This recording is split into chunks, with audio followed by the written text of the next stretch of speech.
New winners at Bristol, old favorites, and more than one heart-stopping finish. Finally, the party weekend was capped by a silver anniversary celebration that had 35,000 fans on their feet and hollering deep into the Appalachian evening.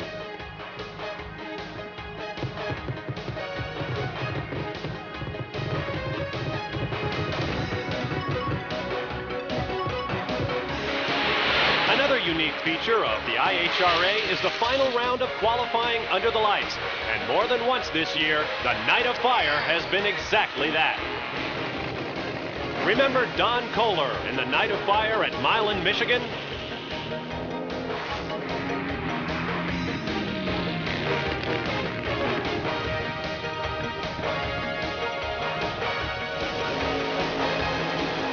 Kohler once again at St. Louis Gateway International Racetrack when 4,000 horsepower exploded out of his top fuel dragster.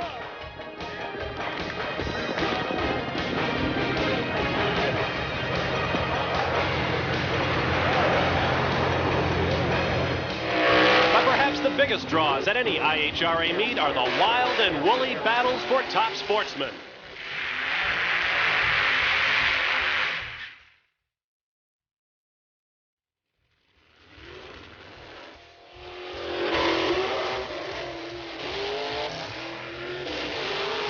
Will we top that kind of action at Norwalk, Ohio?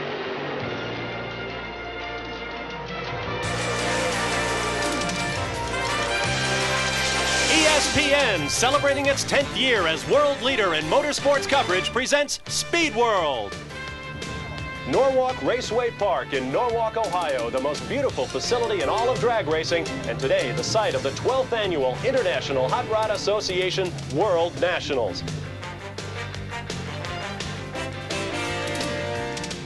Hello everyone, I'm Bob Varsha, welcoming you to beautiful Norwalk and the beginning of the championship stretch run in our ESPN coverage of the International Hot Rod Association in 1989. Norwalk is not only a beautiful racetrack, it also offers some of the best air in all of drag racing. That makes tuning these monstrous engines a complicated task, and as usual, qualifying tells the tale. Ted Jones is with us once again, and Ted, qualifying also produced some new faces. A surprise entry this weekend, Kenny BERNSTEIN and the Budweiser King.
Bob Varsha, Ted Jones, and Brett Kepner with you once again from Norwalk Raceway Park. And as always, the final round of qualifying came during the Night of Fire, where Tim Neighbors pulled an upset in pro stock. Tim Neighbors turned in the #1 qualifying time with this great run, a 7.45, 190.27 miles per hour. You don't often see a 190 in pro stock, but there's one. And there, as the night settled in, was the look in the grandstands. Tens of thousands of people on their feet to watch the blazing action of Top Fuel and the Nitro funny cars going at it under the lights. In the first round, John Carey gave them a little early fireworks exhibition, spewing parts out of the machine. And then came the matchup of points leader Pat DAKIN against Richard Holcomb, one of the first men into the sub-5 second club in Top Fuel. Well, Holcomb with the Clayton Harris tuned car turned in a brilliant 5.26, 263.13 miles per hour. Making his debut on the IHRA Tour this year, former world champ Kenny Bernstein up against Tom the Mongoose McEwen in that beautiful 57 Chevy. Bernstein set the crowd on its ear in the Budweiser Quaker State Buick with a fantastic 5.35, coupled up with 264.71 miles per hour. Bernstein, the best man in Nitro funny car, and in alcohol, Bob Newberry, the first man to break 6 seconds in this class. Newberry nearly did it again, a 6.19, 231 miles per hour. But of course, the night of fire means jet cars, and this was something spectacular. In the right lane, Lynn Redmond, but watch the left lane and Bruce McCOMBS when the lights come on and he puts down the throttle. Bruce McCOMBS driving the flash fire jet, and there's a flash fire, Bob. A lot more than he ever bargained for.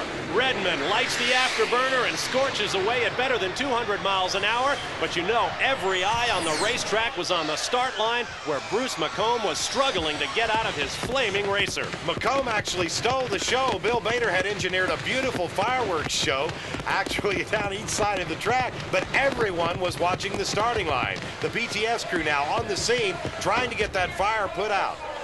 There you see McCombs being led away at the front of the car, and look at the conflagration raised by that explosive jet fuel. Those flames actually reaching 30 feet in the air as that car literally melts to the ground. They have a fiberglass body, and when the glass reaches a certain temperature, it begins to melt. The crowd very appreciative of this show. But it's one that you can only do once, as Bruce McCombs burned flash fire absolutely to the ground. And Brett Kettner was standing by afterwards to talk to the man. How are you doing? Are you feeling okay? I'm feeling okay. Except my pocketbook took a big one here. My pocketbook. We're going to have to go. Thanks a lot. I tried to put the extinguisher on your... And in case you couldn't hear him, he said, "I'm okay, but my pocketbook took a big one here today." Well, there's no doubt about it. As we look over the melted body, or what's left of the body, it's turned into silly putty right now. The beautiful flash fire jet is now a molten hulk of, looks like lava or something. Lava it is, and here's a look once again at what happened to Bruce McComb.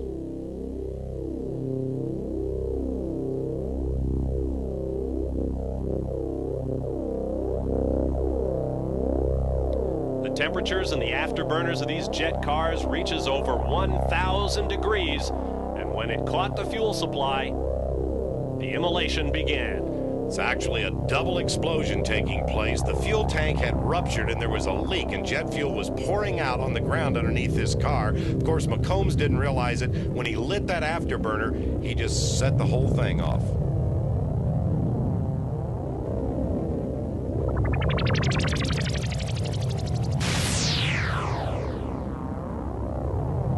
What a blazing inferno, and this without question tops any night of fire so far, Bob. We'll be back for the first round. For nitro burning funny car action, this is your points leader, Doc Holliday. Well, Doc Holliday in that potent Dodge Daytona against this man, Tony Mack, or Tony McCollum. Tony Mack, the winner of the Spring Nationals, has been a definite force this year, Bob. And Doc Holliday looking for 2 in a row. He was a winner at the Gateway Nationals in St. Louis about a month ago. Now he's going up against the only man, a black driver, to win any championship class in the IHRA. Cars get away evenly, but McCallum has traction troubles, and Doc Holliday has a walkover. Doc Holliday with a great 5.58, 263 miles per hour. Our next matchup, R.C. Sherman, hoping to run down Holliday in the points. He's up against 7 qualifier Al Hoffman. Hoffman out on top. Here comes Sherman, passes him, and Hoffman shuts it down. An easy win for R.C., 551, 273 miles per hour. And we move on to the next matchup. Number 3 qualifier, Art Hendy from San Bernardino, California, up against WHIT BAZEMORE of Pensacola, Florida. Whit Bazemore been doing a very respectable driving job, and yes, he bumps off Art Hindi. He'll move into the semifinals. And that is a big upset. Now here is the man, King Kenny Bernstein, in his IHRA debut this season. He comes in as the top qualifier in the Budweiser Quaker State Buick. He's going against Gary Bolger. Talk about the old and the new. This is a 1978 Mustang with 78 technology against Kenny Bernstein and the triple trick computer controlled Budweiser King.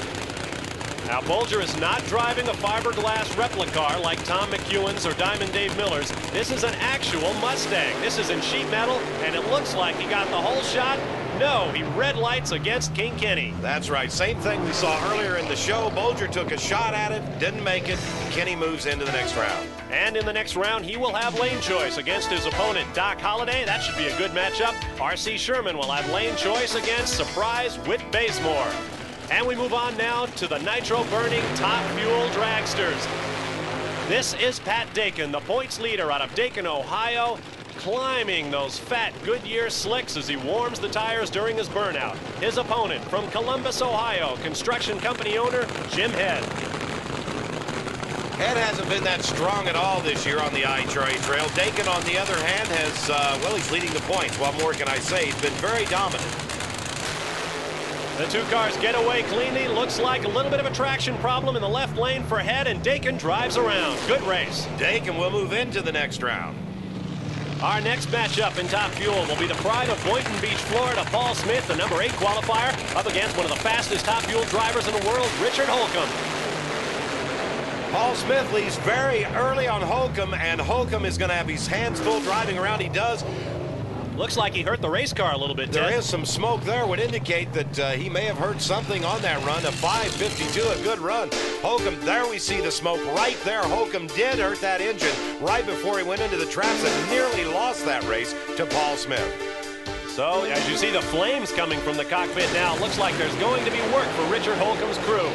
And our final matchup in top fuel will be Hank Endres, who comes in out of Pennsville, New Jersey as the number 2 qualifier. He will be up against his former car owner, John CAREY from Dover, Delaware. Well, John CAREY qualified number 7, Hank Endres qualified number 2. So Endres has to be the odds-on favorite to take this round. Endres now driving for Jim and Sue Bernstein out of Pennsville, New Jersey. CAREY in the left lane, Endres in the right. Remember that left lane where we had that big jet burn down, maybe giving these cars some really awkward launches. But look at this, Endres in the right lane goes up, and John CAREY will walk through to the semis. CAREY with a 5.51, 238. The Norwalk Raceway Park crew stayed up all night working that lane over. We'll see it right now as they come out, and you'll see instantly CAREY will go up in smoke in what should be the good lane. The lane where the jet car burned to the ground last night is the better of the 2 lanes right now. Our final run in top fuel will be a solo effort. Here's Gene Snow coming back after breaking his collarbone a couple of months ago in California. He gets a solo when his opponent Bob Murray fails to show. There's a possibility, obviously, with 3 more races to go, that you can still drive around Pat Dakin for the World Championship. Is that still on your mind coming back from your crash? I was looking at the numbers the other day. I think we're maybe less than 100 points apart, and I think it's going to be real close, and we can't afford to let him get ahead of us too much more. I know you'll be charging. Good luck, guy. Thanks very much. Charging into the semifinals will be Gene Snow, although he will give up lane choice to John CAREY in one matchup. Richard Holcomb will have lane choice over points leader Pat Dakin in the second. Plenty of action still to come. Back at the Loctite Nationwide IHRA World Nationals, Bob Varsha, Ted Jones, and Brett Kepner with you. There was R.C. Sherman and his opponent in the semifinals of nitro-burning funny car, the pristine white machine of Whit Bazemore. Whit Bazemore out of Pensacola, Florida, surprised to even be in the semifinals. This is his rookie year in a nitro funny car, especially against this man. This is the high-dollar car owned by Nick Bonifani and sponsored by Raybestos Clutches. Reaction times about equal for the 2 drivers in the quarterfinals. Bazemore will be on the left, R.C. Sherman on the right. The cars are staged and ready. And Bazemore does not move. R.C. Sherman has a walkover. Bazemore breaks right on the starting line. The Raybestos car, a 5.52, 264 mile per hour, an easy trip to the finals. And there is Bazemore idling down the quarter mile. Our next matchup, Doc Holliday in the left lane, Kenny Bernstein in the right. Well, this is pressure for the doctor. Remember, he's the points leader. He's seen RC go into the finals. He needs to bump off the big Budweiser King car. Doc Holliday hoping to become a world champion despite the fact that his Telstar Dodge is not sponsored. Clean getaway for both cars. Quickly Bernstein opens up a car length advantage and holds it to the end, but barely. Barely indeed. Kenny Bernstein, a slower 564. Doc Holliday was late off the starting line by a ton. Watch, Doc sets there. Bernstein has already left. Here they come down the quarter mile now. Doc Holliday is actually ahead of Bernstein. At the 8th mile, Bernstein applies the Dale Armstrong wrenched horsepower and moves around Doc for the win.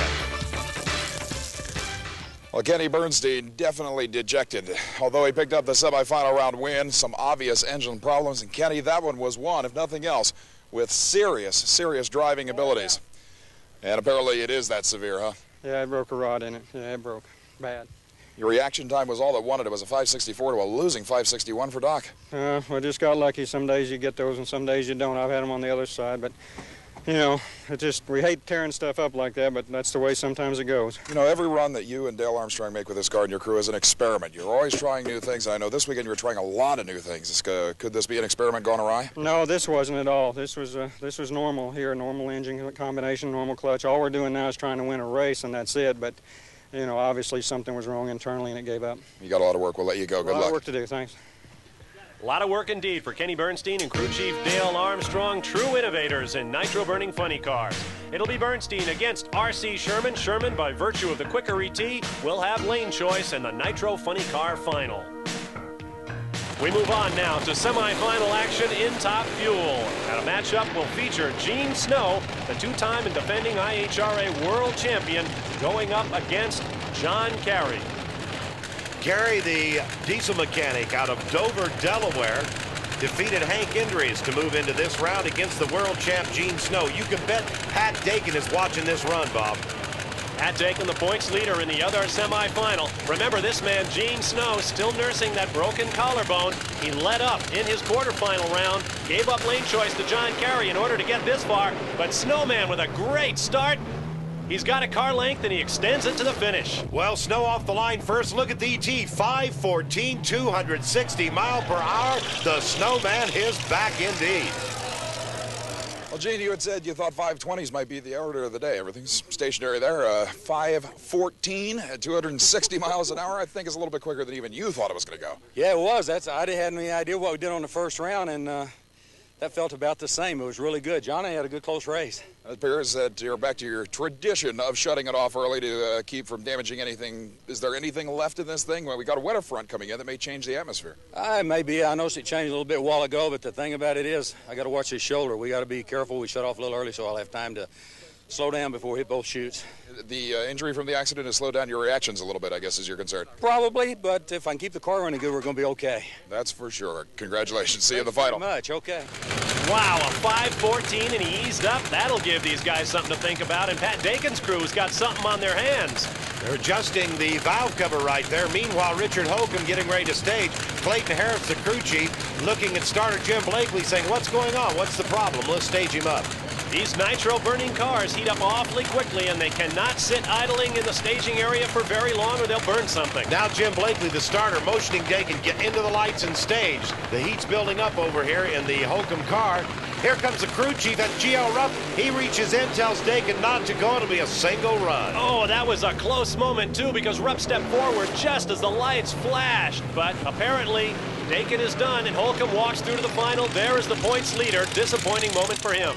And so Gene Snow, by virtue of that scintillating 514 ET, will have lane choice over Richard Holcomb in the final. Let's catch up with Brett Kepner in the Pro Stock pits. Well, the crowd around Jerry Bascom's pit area in the Pro Stock pits seems to be getting larger by every round, and rightfully so. The crew is right now concerned mostly with the clutch. They're adding weight on the clutch, hoping to get the car to launch a little bit harder, I would imagine, against Larry Morgan. As the crew puts in a different pressure plate, adjusting the pressure of that clutch, crew chief Wayne Pilkhurst is looking on. And Wayne, this is a whole new act for everybody. We all know that, but what's the game plan against Morgan? Well, I think we're just going to add a little more clutch to it and see if we can leave the starting line better. Well, obviously it's going to be a close battle. You did lose lane choice, but the cars are only 1/100 of a second apart.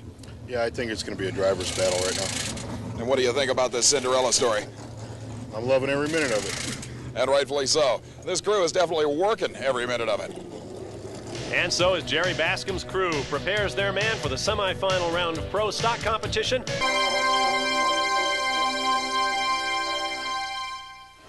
Back at beautiful Norwalk Raceway Park in Norwalk, Ohio, where we're ready for semifinal action in pro stock competition. It'll be Jerry YEOMAN from Galena, Kansas, going up against the pride of Davie, Florida, Pat MUSÍ. Meanwhile, Brett Kepner is busy in the pit area. When Getty Bernstein told us down at the finish line after his semifinal victory that he had serious problems, we knew he did. But back here in the pit area, it is amazing what his crews managed to do. Here's the motor they just took out of the Budweiser King Buick Reatta, and you can see where at least one connecting rod came right through this aluminum Chrysler Hemi block, destroying the oil pan, the engine block itself. The crew hasn't even bothered taking the cylinder heads off this thing to find out what's wrong. They have already installed a brand new aluminum power plant for Getty Bernstein's final round appearance against RC Sherman. Mike Guger and crew chief Dale Armstrong and the rest of the crew have done the incredible by putting a motor in this thing in less than 20 minutes. But indeed, that's what Getty Bernstein pays these guys for, to be the absolute best. And best they are. Meanwhile, back in the staging area, it is MUSÍ against YEOMAN in our first semifinal matchup of pro stock. Pat MUSÍ turned in a very respectable 7:55 in the last round. YEOMAN has gotten into this round on 2 red lights, Bob. And YEOMAN lift the front wheels off the launching pad. MUSÍ drives around. MUSÍ dominating again, a 7:54, 184 miles per hour. And so Pat MUSÍ moves into the finals in pro stock, and we'll see now who will be his opponent. Will it be this man, Jerry Bascom? We said it before, the Cinderella story of the meet. In his first IHRA national event, he's in the semis against this man, the vastly experienced Larry Morgan out of Newark, Ohio. Bascom is the hometown hero. He's from nearby Bedford Heights, Ohio. Cars are staged, up come the RPMs, and there's a red light. Jerry Bascom, red lights, and the Cinderella story has reached midnight. Too bad. He gets there first, but it's all for naught. Larry Morgan will advance to the pro stock final against Pat MUSÍ, and he will have lane choice by virtue of the faster ET. On now to alcohol funny cars, semi-final action, and what you're going to see next could be a battle for the championship in IHRA competition. Mark Thomas, the dairy farmer from Louisville, Ohio, and his opponent will be the points leader, Greg Moss. Right now, let's catch up with Brett Kepner in the pits. It's important to remember that in IHRA Championship drag racing, competitors have limited amount of time between competition rounds, and that's why there's a thrash at both Kenny Bernstein and Richard Holcomb's pit area. They're trying to get these things ready for the final round championship. And what a better man to ask about Richard Holcomb's problems than the crew chief, the one and only Clayton Harris, down underneath the motor. Clayton is always thrashing on this thing, it seems, but Clayton, you like to tear this thing completely down between rounds, even if it's basic maintenance. Yes, sir. That's the only way you can tell, Brent, where you have anything wrong. You can tune with that, too. You look at the bearings and check the bottom end. You know how much more pressure it'll stand, and it's a good tuning tool. He just pulled out the only piston you believe was damaged because of that spark plug coming out of the cylinder head. How bad is it? Right. We lost number 2 spark plug out on the starting line, so it only had 7 cylinders, and it overloaded number 6. It's not bad. We'll be right back. Have to replace the cylinder head? No, just one piston and put a helicoil in the spark plug hole. So you'll be doing that. We'll see you out there, guy. Very good. Thank you. Wow, talk about emergency surgery. Limited amount of time and a lot of work to get done. Meanwhile, back in the staging area once again, it is Thomas against Moss, and these guys will decide the World Championship. They could very well decide it here. Oh, Moss almost clipped Thomas. Thomas shuts it down. Greg Moss with an easy win. He'll move into the finals with a 661, 218 miles per hour. But we've got to have another look at that, Bob. Look at the car hopping and jumping. Thomas has lost control. Now Moss starts moving over in the middle. Almost crossed that center line and clipped Thomas. Stayed off of it, though, and managed to get the car straightened out. Moved on for the win. Wow, what a heart attack, as Greg Moss, the points leader, might have been looking out his window at the tribulations of the man in the right lane, Mark Thomas, but Thomas shuts it off and Moss moves on to the final and hopes to add to his points lead. There he will meet Bob Newberry, who had an easy time of it when Ronnie Midyet fouled, and Newberry will keep lane choice over Moss when they meet in the Alcohol Funny Car Final. Now here's Brett Kepner with a track back brought to you by Quaker State Motor Oil. The big Q stands for quality. Always has, always will. One of the main goals of any International HAYWARD Association event is the safety of the competitors on the racetrack. But there's another aspect of the safety of this operation at IHRA races that a lot of people never see. That's the mobile hospital unit that's usually located directly behind the timing tower at IHRA events. Well, this vehicle is an amazing piece of equipment in that it is fully staffed. It has virtually every type of equipment that could be used for any medical emergency. It's virtually an emergency room on wheels. That's exactly right. The vehicle's been modified to provide an emergency care unit that is essentially the same as a fully staffed emergency room at a level 2 hospital. It's staffed with board-certified emergency room physicians or surgeons, nurses and paramedics. So we have a representation of all the disciplines that are involved with acute and emergency management of medical issues. With so many people attending IHRA events throughout the year, it's amazing that this crew isn't more busy than they already are. But no matter whether you're a spectator, a racer, a crewman, even one of the IHRA officials, it seems like everybody is covered in an IHRA race thanks to this incredible mobile hospital unit. Thank you, Brett, and hopefully we never have to see it used. Final round action coming on action in pro stock, and the upsets have continued. The number 11 qualifier, Pat MUSÍ, has come all the way to the final round to face the number 9 qualifier, Larry Morgan. Morgan turned in a very respectable 750 in the previous round. Pat MUSÍ could only muster a 754. So MUSÍ has to find 0.04 of a second somewhere, Bob.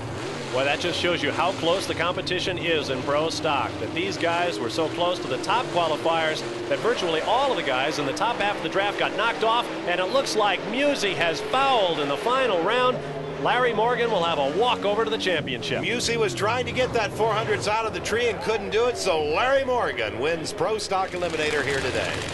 We move on now to Nitro Funny Car, where you're going to see R.C. Sherman, who is hoping to make up ground on points leader Doc Holliday, who is already out of the competition.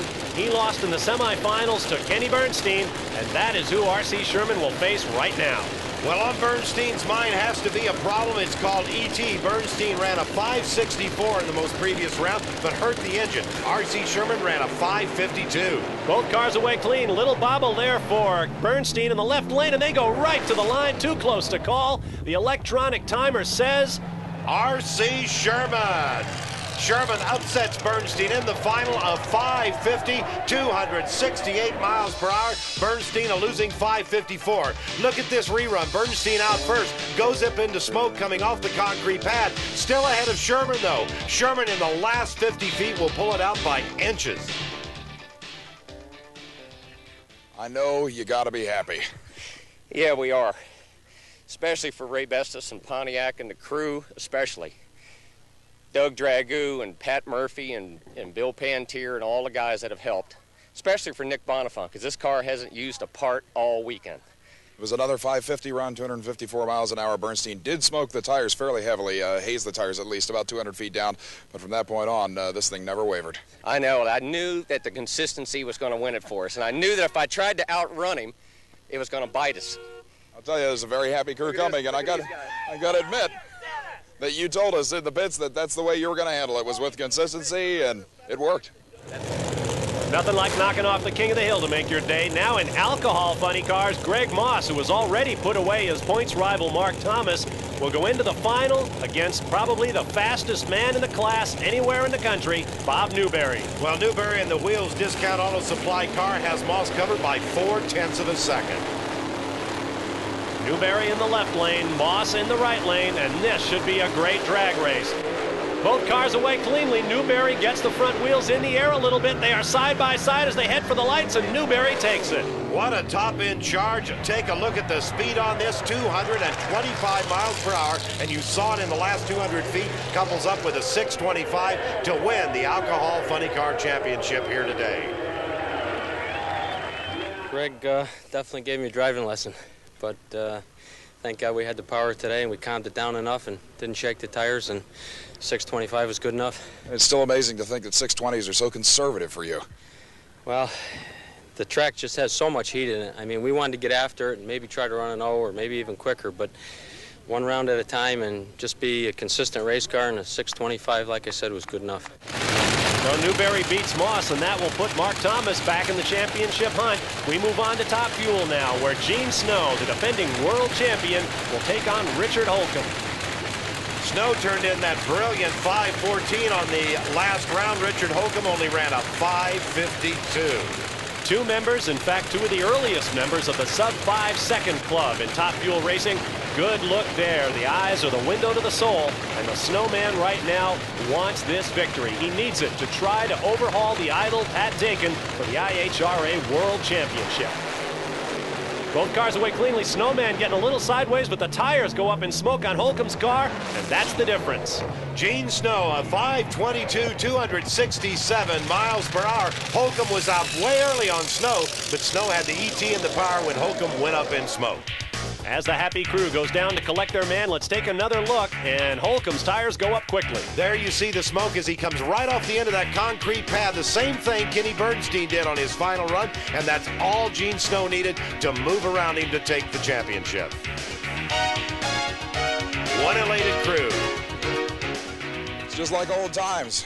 You're gone for one race and everybody says, gee, Gene Snow's back. Well, I guess you're definitely back. 522, 267 miles an hour. A little bit of tire smoke from Richard Holcomb prevented it from being any closer. I tell you what, he was out in front of me a little bit. I wasn't surprised that, well, I was surprised he didn't win, really.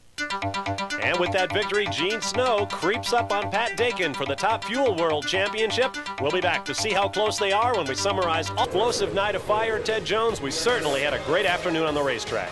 We did indeed, and that means the points situation has tightened up considerably. For instance, in Top Fuel, we see that Gene Snow has moved within 390 points of leader Pat Dakin. In Nitro Funny Car, only 100 points separating the first and second place men. And in Alcohol Funny Car, Mark Thomas moves closer to Greg Moss. In Pro Stock, Tim Nabors and Ricky Smith continue to have a battle that'll move on to Darlington. And we'll be bringing you coverage of the Tosti Asti Spumante U.S. Open Nationals from Darlington Sunday, November 12th at 12:30 p.m. Eastern Time. ESPN Speed World coverage of the World Nationals has been brought to you by Firestone. Watch us. We're on the move. By Quaker State Motor Oil. The big Q stands for quality. Always